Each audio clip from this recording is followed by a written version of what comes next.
বন্ধুরা, আমরা আমাদের অক্ষমতাকে ভয় পাই না, আমরা ভয় পাই আমাদের সীমাহীন শক্তিকে। একটু ভেবে দেখুন তো, কেন আমরা বুদ্ধিমান হব না?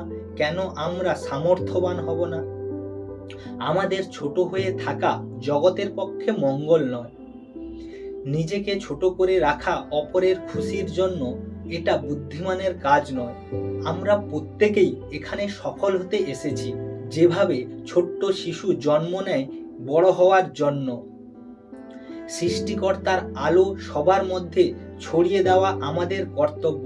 এটা শুধু গুটি কয়েক মানুষের দায়িত্ব নয়, এটা আমাদের সবার। আমরা নিজেরা আলোকিত হলে পাশের জনও আলোকিত হবে।